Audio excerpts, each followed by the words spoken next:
আমি আজি পূৰ্বৰ পৰা আমি গম পাইছোঁ যে আজি আমি মিত্ৰজোঁটে এই বৰপেটা লোকসভা সমষ্টিটোত আমি জয়ী হ'ম আৰু জয়ী হোৱা সূত্ৰে আচলতে পৰিৱেশটো চাবৰ কাৰণে এই কাউণ্টিং হললৈকে আমি আহিছোঁ। তেওঁলোকে নিশ্চয় চবেই আশা কৰিছে যে বহুদিনৰ মূৰত আমি বৰপেটা লোকসভা সমষ্টিটো অসম গণ পৰিষদে লাভ কৰিবলৈ সক্ষম হওঁ। সেইকাৰণে আচলতে প্ৰত্যেকেই আনন্দ উল্লাস কৰিবৰ কাৰণে প্ৰস্তুতি হৈছে, সাজু হৈ আছে আৰু তেনেকৈ তেনেধৰণে আমাৰ দলীয় কৰ্মী বা শুভাকাংক্ষীসকলৰ মাজত তেনে এটা পৰিৱেশ সৃষ্টি হোৱাটো পৰিলক্ষিত হৈছে। আজি যদি জয়লাভ কৰে তেতিয়াহ'লে এটা অভিলেখ হ'ব আপোনাৰ বাবে। অভিলেখ হ'ব বুলি মই নকওঁ, কিন্তু বস্তুটো জয়ী হোৱাটো মই ভাবোঁ নিশ্চিত বুলি হ'ব। আৰু গতিকে যিধৰণে আপোনালোকে ভাবে যে অভিলেখ হ'ব নে কি হ'ব এইটো বস্তুটো এইটো মই নকওঁ, এইটো ৰাইজে ক'ব। আমি মিত্ৰজোঁটে গৰিষ্ঠ সংখ্যক আসন লাভ কৰিবলৈ সক্ষম হ'ম।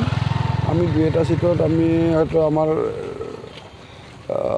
ফলাফল অলপ বেয়া হ'ব, কিন্তু আমি গৰিষ্ঠ সংখ্যক আসনে আমি লাভ কৰিবলৈ সক্ষম হ'ম। আৰু মাননীয় মুখ্যমন্ত্ৰী ডাঙৰীয়াই যি তাৰমানে ভৱিষ্যতবাণী কৰিছে, মই এই মুহূৰ্তত সেই কথাটোৱেই ক'ম নিশ্চয় যে ভৱিষ্যতবাণী মুখ্যমন্ত্ৰী ডাঙৰীয়াৰ ভৱিষ্যতবাণী নিশ্চয় ফলিয়াব আৰু তেনেধৰণে আমি এই অসমত আমাৰ মিত্ৰজোঁটৰ ৰেজাল্ট তেনেধৰণেই হ'ব। কিমান ভোটৰ মাৰ্জিন হ'ব বুলি ভাবিছে? মই তাৰমানে এতিয়া মই এটা কথা ক'ম যে আমি 9 লাখৰ পৰা 10 লাখৰ ভোটৰ ভিতৰত আমি ভোট লাভ কৰিবলৈ সক্ষম হ'ম।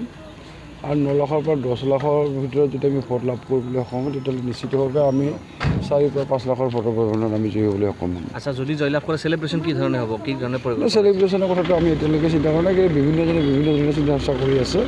গতিকে এই মুহূৰ্তত তাৰমানে সেই কথাটো কোৱাটো উচিত নহ'ব, কিন্তু ইয়াত তাৰমানে মই এই কথাটো অনুভৱ কৰিছোঁ যে ৰাইজ তাৰমানে দলীয় কৰ্মী শুভাকাংক্ষীসকলে তাৰমানে আনন্দ উৎসৱ পালন কৰাৰ কাৰণে তেওঁলোকে ইতিমধ্যে মানসিকভাৱে প্ৰস্তুত হৈ আছে। দিনটোৰ পৰিকল্পনা কি ধৰণৰ আছে, যিহেতু এইমাত্ৰ আপুনি ইয়াত আহি উপস্থিত হৈছে? নাই মই এতিয়া ঘৰলৈ যাম, ঘৰত গৈ মানে গা পা ধুই ওলাই আহিম।